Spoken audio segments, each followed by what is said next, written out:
we'd gotten out of debt. We had our emergency fund, and then we had an extra discretionary fund for 15% of our income goes towards investing. It's a principle that Dave Ramsey teaches.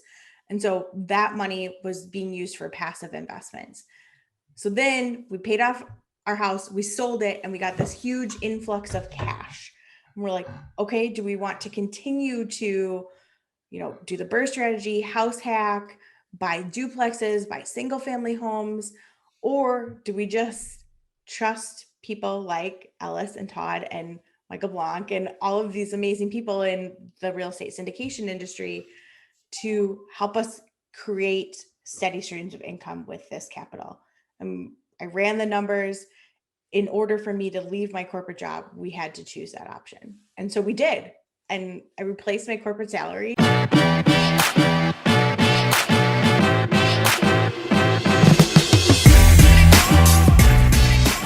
Welcome everyone to the Kingdom REI podcast. This is your host, Ellis Hammond, founder of the Kingdom REI Mastermind. And with us, we have an incredible guest, Megan Lamke. And I'm so excited to share her story, what she's been able to accomplish starting in investing in 2008, or really getting into the world of real estate in 2008, to several thousand units now under contract. But even more importantly, I think what you're going to see today is this thread of what it really looks like to be a kingdom capitalist, to incorporate and integrate your faith into the work of investing. We talk all the time about capital equals influence, money flows to value, learning how to be a master over money instead of money learning how to have master, or money having mastery over you. And part of that starts with education. And so what Megan is even doing to help her tenants and the people in her buildings learn mastery over money through financial education. This is going to be a jammed-packed episode. So without further ado, Megan, welcome to the Kingdom REI Show. How are you? I'm outstanding. Thank you so much for having me, Ellis. It's such an honor to be here. It's been a long time coming. We saved you for season 2, right? So we a bigger audience, more people to share your story with. So excited to bring you on. So we're going to get into this, but would you really quickly, or not even quickly, before we get into the content, I do want to pause and pray. But Megan, tell us a little bit kind of where you're at in the world, what life to us a little bit. Okay. So I live in a suburb outside of Minneapolis, Minnesota, called Minnetonka, Minnesota. So that's where we live. I live with my husband, my daughter, and I'm a full-time real estate syndicator, and I love spending time volunteering every single week with our church and other nonprofit organizations that are making a huge kingdom impact. You grew up in Minneapolis? I did. Yeah, I grew up in a suburb called Plymouth, or Okay. Wayzata. I went to Wayzata High School. So I literally grew up in the house that's less than a mile away from where my husband and I live now. Okay. What's the rugby tie again? Every photo I feel like, the photo that you used to have was like you and your daughter. Like, tell us that real quick. Yeah. So my husband and I actually met playing semi-professional rugby. So we both played for teams here in Minneapolis, Minnesota. I played for the Minnesota Valkyries and the Twin Cities Amazons, and Derek played for the Metropolis Rugby Club. And we had hosted the national championship, and I was with my teammates and in Minneapolis, and we were celebrating. And I met Derek, 11 years ago at this rugby social. And I was like, oh my gosh, that's the man like that I've been playing. Is that a co-ed league? Yeah, it's not a co-ed league. There's like is it brother a and league sister. So there's brother and sister clubs. So got it. Yeah. So got it. Met Derek at that social, and I was like, oh my gosh, this is the man I've been praying for my whole life. I'm gonna marry him. And just a couple years later did. So how did you know? Did he feel the same right away, or no? He was like, who is this really aggressive girl? I kind of like her, and she's funny. That's great. So yeah, that's our story. So now we've traveled the whole world playing rugby together, and really meeting some amazing people and using our influence in that community for good. Wow. Did when you got out of rugby, what were you? Did you have a career during that semi-professional rugby time, or was it just Yeah, rugby? in the United States, it's not like with the New Zealand All Blacks where you get paid to play. Wouldn't Right, that be right, nice? right.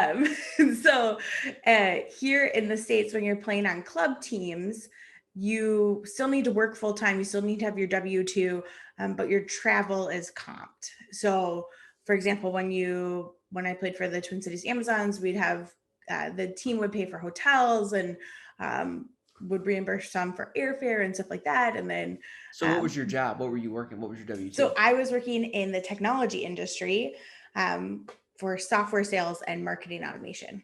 Okay. Did you have any real estate go like No, when we first started, I any didn't. relate to that job? Okay, Yeah. When we first got it. started, All right, cool. yeah. All right, so there's. So I just want to get in because I'm so excited to unpack your story. So let me pray, and then we'll go. God, thank Yeah. you again for this morning. I'm so blessed and honored to have Megan here, and God, we just look to you, and we pray that her story and what you've taught and even led and guided her over the last several years, God, would be an inspiration to everyone who's listening. Lord, would we see our faith as an incredible power source to be successful in the ventures in the marketplace that we have the. And so we pray towards that in Christ's name. Amen. All right, Amen. so back us up. I think like a lot of this started 2008, right? When you were I mean, what I've read about you, what I know about you. Back us up to kind of when things began to shift. When you said, "I'm kind of interested in real estate." Where was that? Yeah. So that started my interest in real estate started when I was young. So Okay, 10, 11, 12, my parents went through bankruptcy due to medical debt. They own their own private practice. And as a young kid, I went to my school library and picked up Rich Dad Poor Dad, which is not the normal story. And so had this seed planted of, oh my gosh, one day I want to own real estate. How can I exit the rat race and find a way to make a huge impact and let God work in me and through me? And so fast forward, my first job out of school, 2008, I took a job at Wells Fargo Home Mortgage during the refinance boom and helped so many investors right side their portfolios and really learned a lot of business acumen, but decided that banking wasn't the best fit for me and moved back to Minnesota to focus on technology sales and really grew my career there. where'd you get your sales like your sales training Yeah. My gusto sales from? yeah, my sales training came from working at these corporations. So working at Wells Fargo, they have an amazing sales training program. Working at SPS Commerce in downtown Minneapolis, they have an amazing, amazing solution selling model. And then just picking up additional books along the way Right. about solution selling. I feel like I'm one of those people who's always a lifelong learner and I want to master a craft. And at that time, sales was my craft. And so I Yeah. wanted to learn as much as I possibly could about building relationships, negotiating, and influencing things towards a mutually beneficial win. So did your parents get out of debt? I mean, what was that process like? I mean, Yeah. what came So out of that? Yeah. So in 2014, my husband and I went through Dave Ramsey's Financial Peace University, and my dad did too. The other part of the backstory is my Mm. mom died suddenly when I was in college. And so I like to say that, I have one really great advocate for me in heaven who's helping make sure that all of these things that I set out to do have a huge impact. And so my dad went through Financial Peace University with my husband and I, and he got out of debt and has his own redemption story. But that's really the catalyst of how my husband and I have been able to make such a big Interesting. impact in such a short amount of time. Megan, I'm curious. Can we just have a conversation today? Is that okay? And we Yeah, just bring our audience into some yeah, different topics we want to chat about. So, Dave Ram,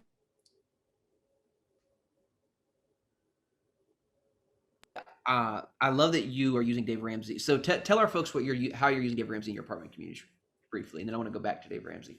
yeah. So how we're using Dave Ramsey in our apartment communities is we've signed a nationwide contract to offer Ramsey Plus to every single one of our tenants.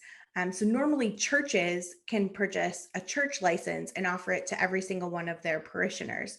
And so I called up Ramsey Solutions and was like, hey, would you ever think about doing this for businesses? Because COVID is hurting a lot of our tenants. Can we make a difference? And they said yes. And so far it's been really successful, and we're making a difference. We're partnering with local churches around our apartment complexes to come in and Mm. teach Financial Peace University for free. They've watered down the message so that it's universal. They still talk about the biblical principles of finance and God's use of money, but it's more universal to make sure that we're in line and in compliance with equal Is that housing an issue? opportunities. Like you can't talk about faith? I mean, even you own the apartment. Why couldn't you talk about it? We just want to make sure that we're being super careful. And we never want to feel like this is a free amenity. People can opt in to using the free app that we've provided for them, Ramsey Plus, and they can opt into going to Financial Peace University classes, because really every single person in the world needs to know how to manage money. Right. Like if you're going to exist and to survive and thrive, you need to know how Right. to manage money. But there's certain biblical principles that we all know on this podcast that really can help you thrive. Mm. And when you get in line with God's principles and God's provision follows. And so All right, so I want that's to come back to this 10 thing because it's an yeah. amazing. I think more people, especially if you're dealing with a lower income or I mean C class, even B class. I mean, think about how many millennials freaking don't know anything about money. This is not just for a poor, It's class. not This for is C middle class. class. Yeah. This is everyone probably could be incorporating this into their apartment buildings. It's a huge resource.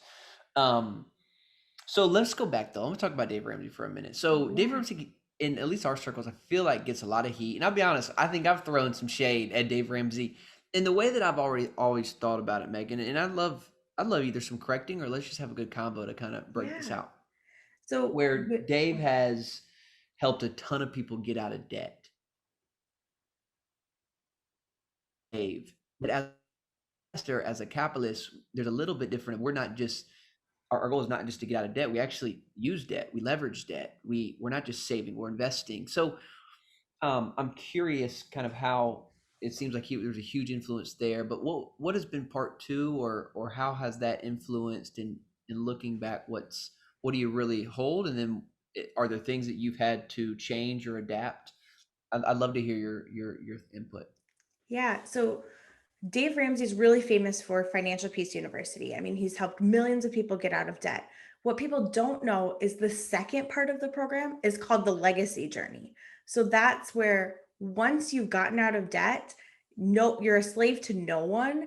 You get to do whatever you want with money. You can go invest in real estate. You can leverage debt. You can, you know, get loans and mortgages and creative financing. Like there's so much more peace for me on the side knowing that we're debt free. And now my business can go take on debt to scale and grow. But as an individual, I'm not at risk of losing my home, and I can choose to live really frugally so that I can benefit others. So that's where I think um, Dave Ramsey comes to play in the commercial real estate space and apartment building syndications, is helping people and investors get their personal finances like debt free. And then when you look at doing business endeavors, that's where you can take on debt and continue to scale and grow, just like, blue chip corporations scale and grow using debt.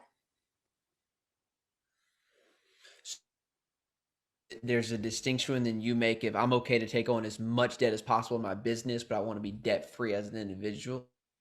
Mhm. Yep. Yeah, I mean, for me, again, we're super cash heavy in our business. And so we want to make sure that we're using the right amount of leverage. So for our apartment complexes, the sweet spot that I found is that, 56 to 70% loan to value. So I'm comfortable with that type of loan to value, that type of debt, uh, because there's still margin, there's still cash, there's still equity available. Maybe it's just the I'm room. sorry. No, it's not your fault. All right, so let's go back. So just to be clear, you're saying now you want to take on a lot more debt, like that, like debt, and now you, because you know how to leverage it and using it for the business, you want more debt. I want healthy amounts of debt. Okay. So what what that means is I use debt like Fannie Mae, Freddie Mac loans as leverage, and then we offer investors a return for providing capital. So it's very different. Once you get, just like in anything in business, once you get the blocking and tackling done, then you can start doing more experienced plays. And a member of Dave Ramsey's team, Ken Coleman, talks about this all the time, because Ken Coleman talks about entree leadership, and using cash as an accrual basis of your business, but also realizing that as you scale and grow, there's going to be ebbs and flows in your business, and you need to provide capital or leverage to help with that scaling process. And so there's a very easy way to do that using things like SBA loans or mortgages in our industry, or private placements. And there's easy ways to do that in the non-real estate industry of having, Right. you know, great return or great reserve accounts, and making sure that you're always planning for those opportunities where you can scale and grow. Interesting. Still comes down to, though, like in order to grow a big real estate company to help more people, you're going to have to take on more debt. Right. Yep. You need to take on a mortgage to get, commercial financing and help more people. Yes, I 100% agree. But I do it at a point where I'm comfortable with the loan to value. So, like, Sure. the differentiator that we're positioning is the majority of our syndications are in that 56 to 70% loan to value. So there's a lot of equity, making sure that, if the entire market implodes, we're mitigating that risk, Right. because we have great cash reserves. Okay. So we can get off Dave I Ramsey know, for a but minute. we could go on that all day. Yeah. No, it's really helpful. And I think that conversation, this little segment is going to help a lot of people understand the difference, because when people say my goal is to get out of debt, I always say my goal is to get as much debt as possible. Like it's a different mindset, but I know it's coming from two different, again, it's all about exactly what we said. Like the way to have mastery over money starts with financial education. And if you don't have a solid base to understand what is good debt, what is bad debt, how to leverage debt, what is cash flow, then you can't say statements like that. And that makes sense. So it's really helpful to hear about the legacy program too. I didn't know that. Yeah. So let's get into, because there's so much here, Megan, I want to talk about, even especially getting into just the way your faith is so beautifully displayed in your business. But first, take us back a little bit. How does a former rugby player, sales person, mother, get into doing large syndication deals, raising, millions of dollars?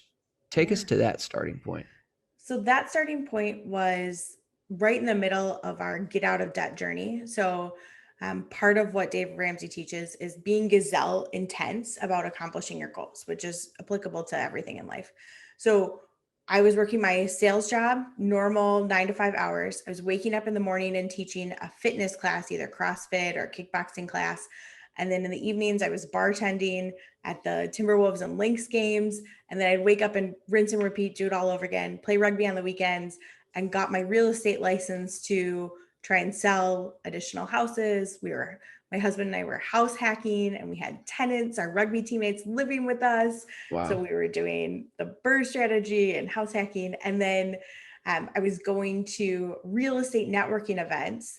And at one point, I had gone to a real estate networking event here in Minneapolis, and I was pregnant with our daughter, Lyra, and I was the only woman in the room, super pregnant, and I ran into Todd Dexheimer. And I was like, who are you? Shout out, Todd. What's up, Todd? How are you doing, Todd? Like, who are you? What are you doing? Like, I just want to find a way to stop working all of these jobs and get out of debt and have freedom to be at home with my baby. Like, how do I do this? And so Todd walked me through like exactly how syndications work. He introduced me to another amazing friend of ours, Drew Whitson, and Michael Blanc, and everything just kind of snowballed from there. And I was like, okay, I'm not ready to make a commitment yet financially into a passive investment until we're out of debt. So we did our debt-free scream, started passively investing, and I was like, holy cow, I'm quitting all of my side hustles, honey. This is the real deal. And then kept passively investing, and it quickly replaced the salary that I was making. How were And I you was like, passively investing with what were you getting your money from? How are you putting money in deals? yeah. So we'd gotten out of debt. We had our emergency fund, and then we had an extra discretionary fund for 15% of our income goes towards investing. It's a principle that Dave Ramsey teaches. And so that money was being used for passive investments. So then we paid off our house, we sold it, and we got this huge influx of cash.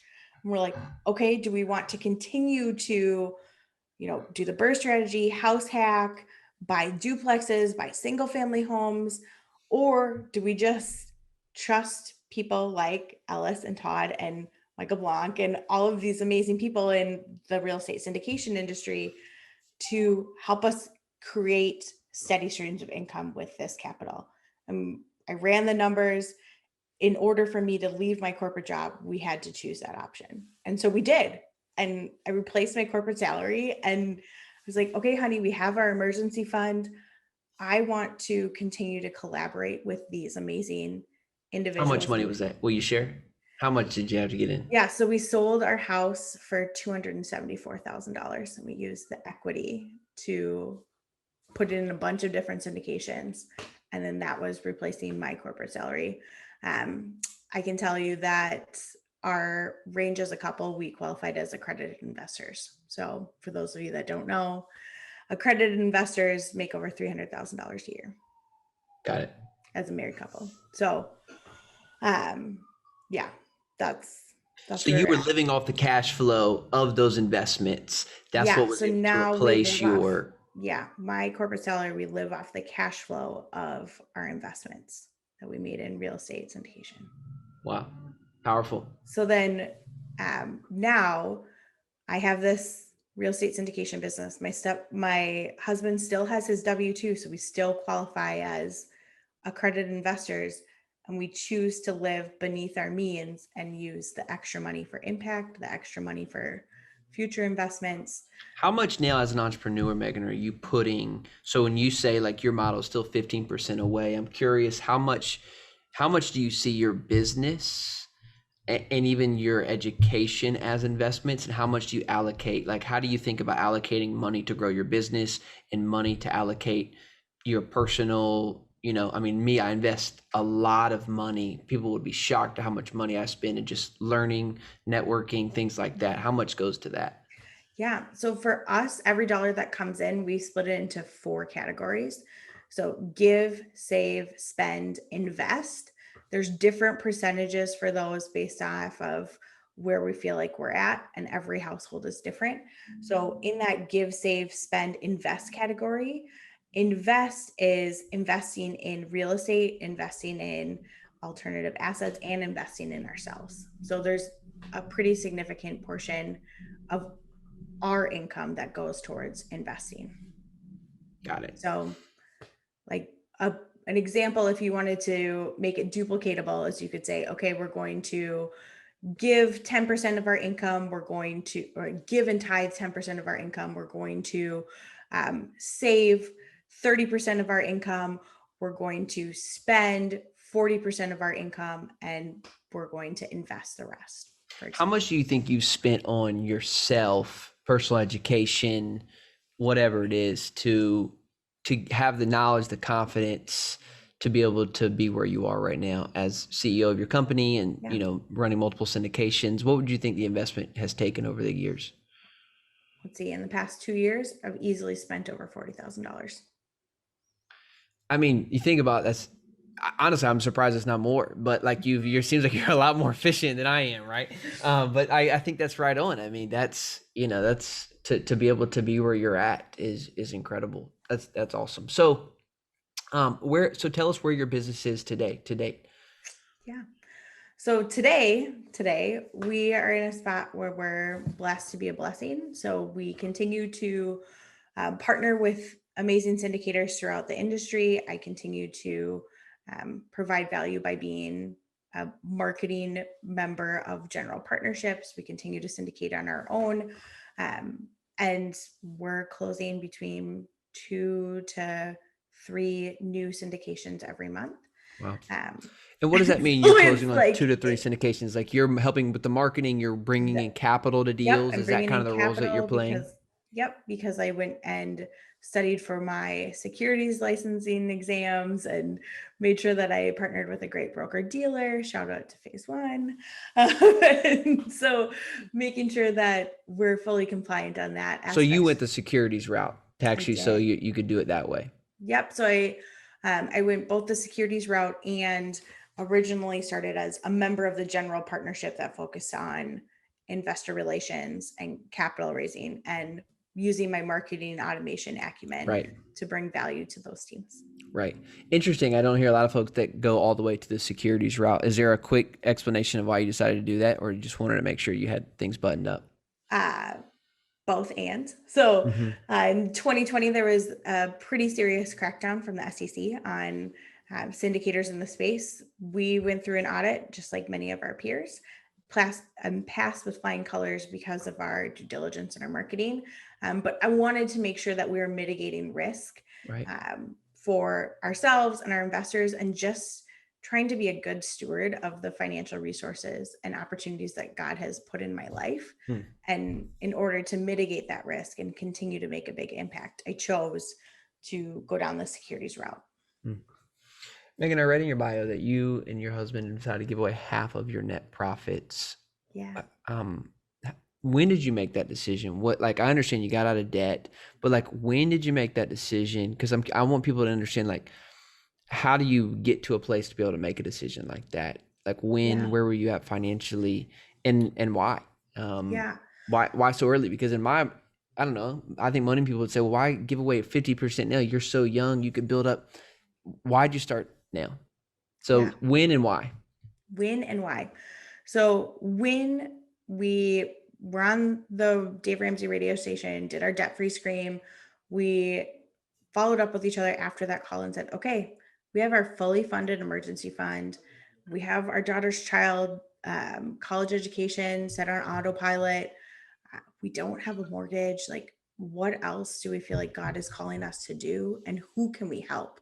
Like, you get to this point where you're not worrying about paycheck to paycheck and you're okay, your family's okay. And you start looking up and you say, okay, who in my community have Mm, I been called mm, to impact? And once you get to that spot wow. of, okay, us, or now then us, them, you're trying to impact people that are Whoa. strangers. Say that again. Say that Okay. again. Yeah. So there's the 4-step phrase of you're in the now, like you're grinding it out, you're focusing on paycheck to paycheck. Yeah. That's the now. And then you get a little wiggle room in your budget and you're focusing on the then. Well, then I'll be in retirement. Then I'll be debt free. Then I'll have mastery of money and I'll be able to do X, Y, and Z.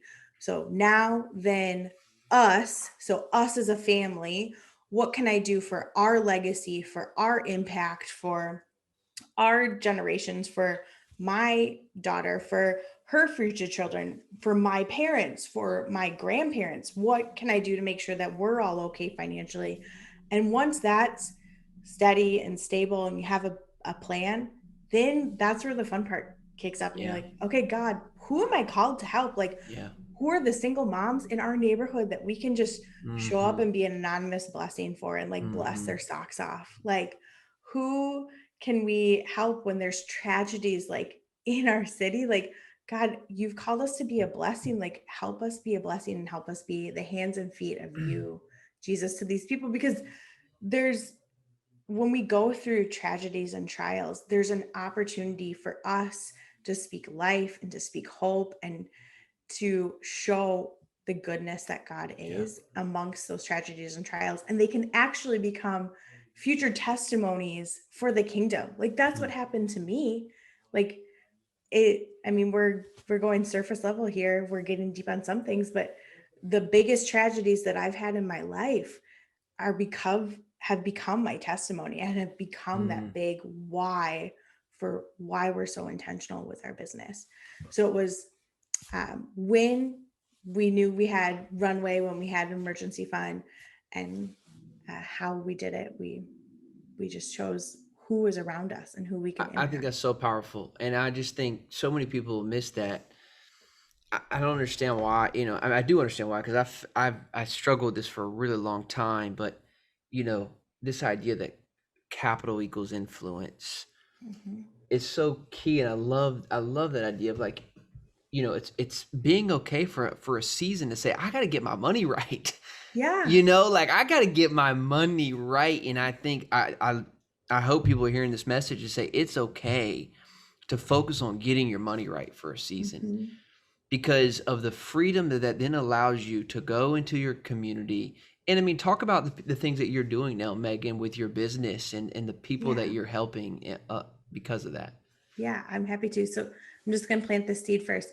Like for me, I dream about what could the kingdom of God do if the kingdom of God was debt free or managed their money really well? Like Yeah. what could we Wow. do Yeah. collectively?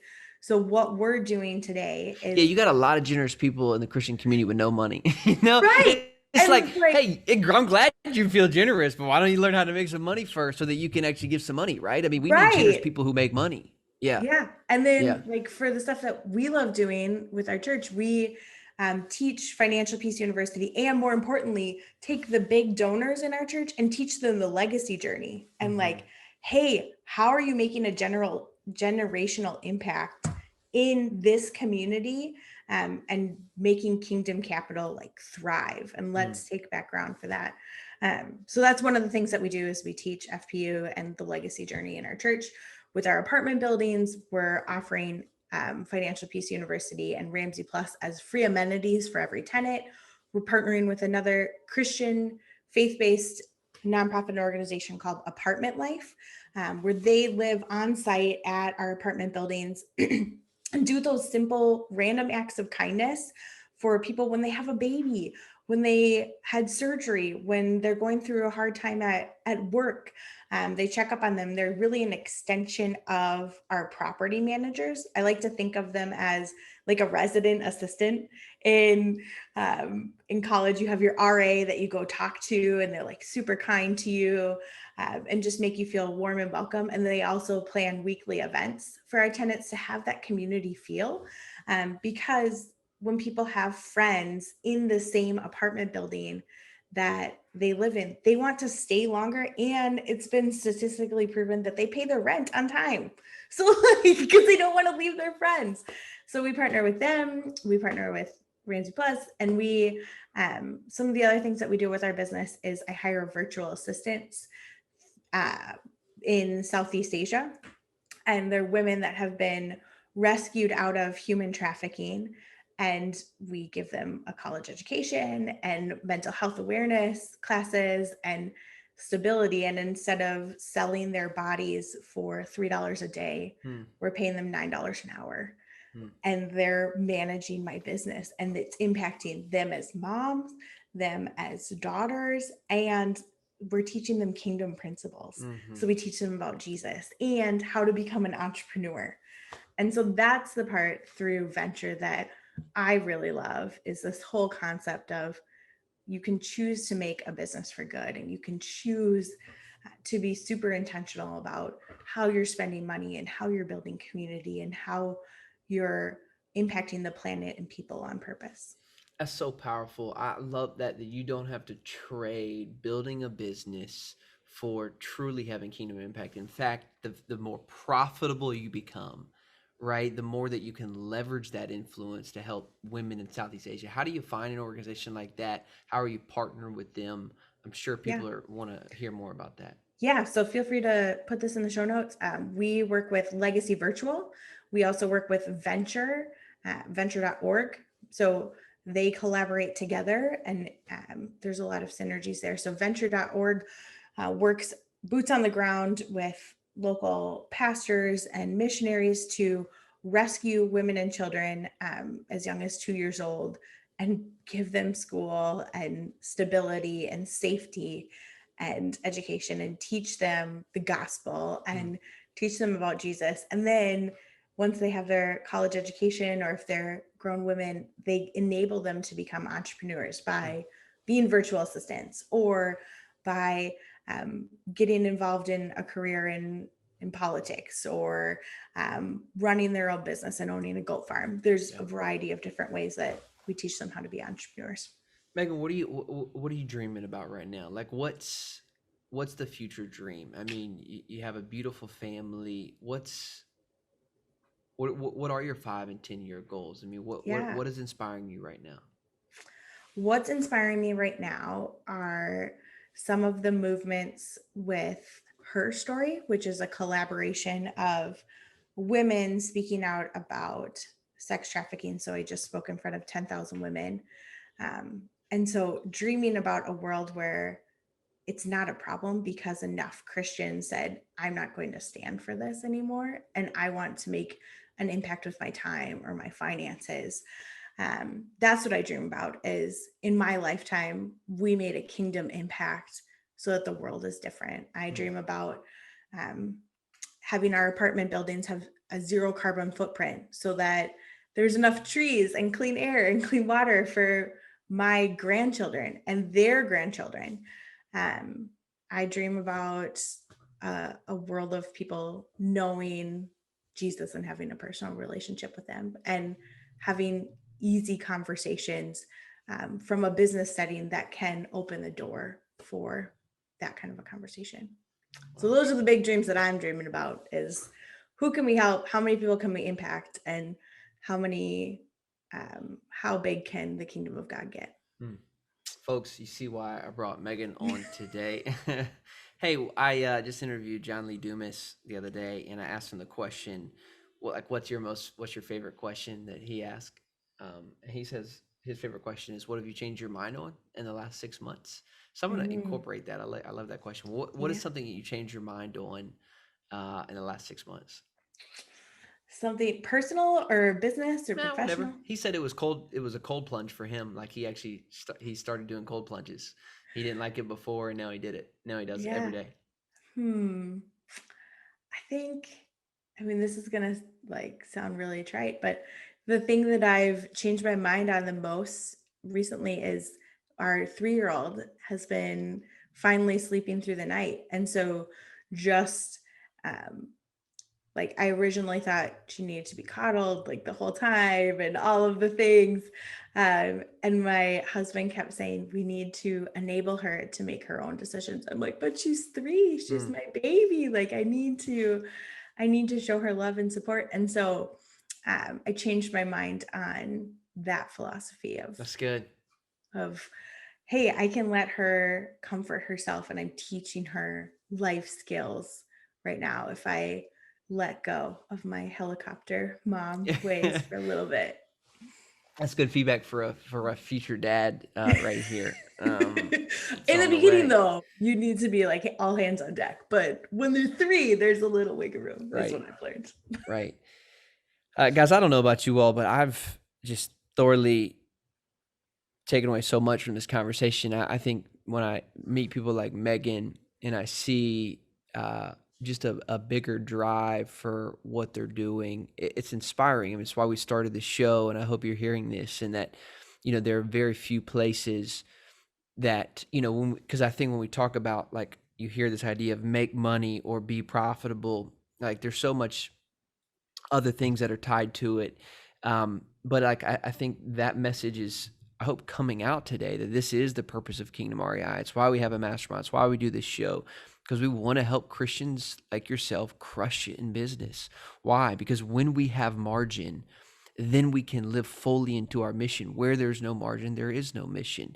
It's why profit is so important. It's why cash flow is so important. It's why we love real estate, because of the cash flow it provides and the freedom that allows us, not just to go and do nothing, but the freedom then to go and do something of purpose, go do something of the kingdom. And not that you can't go do that when you don't have money, but as we see here today, there's a lot more you can do when you do have money.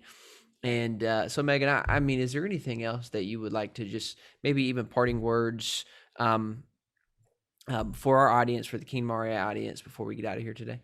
Yeah. I mean, if you want more information, I mean, I'm an open book. You can reach me anytime. The easiest way to connect with me is meganlamke.com/connect. I actually have a free ebook for all of your listeners too. Awesome.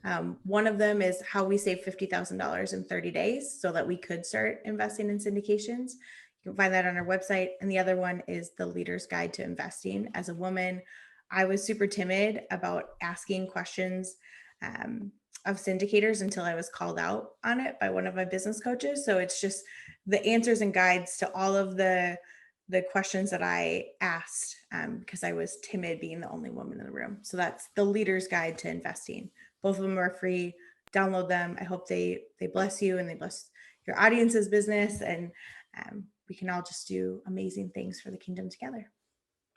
I'm going to make sure we put all those links in the show notes below. So get everyone to go check those out. Megan Lamke, LAMKE.com/connect. Go check her out. You have a podcast, right? I do. I have a podcast called Business for Good. It's a collaboration with Venture, that nonprofit that I mentioned. And so they're our featured sponsor every single week. And we interview great people that have structured their business to make an impact like we did. Yes. So Yes, I love that. Well, hey, I think we might be scheduled to have me on there, so definitely go check that yeah. out, guys. We'll you get to hear my voice on there soon. So, Megan, I'm incredibly grateful. I'm so blessed to meet you and have your influence in our mastermind as well. And so, thanks for being here, everyone. Thanks for joining, and we'll see you next week. Thank you so much, Ellis.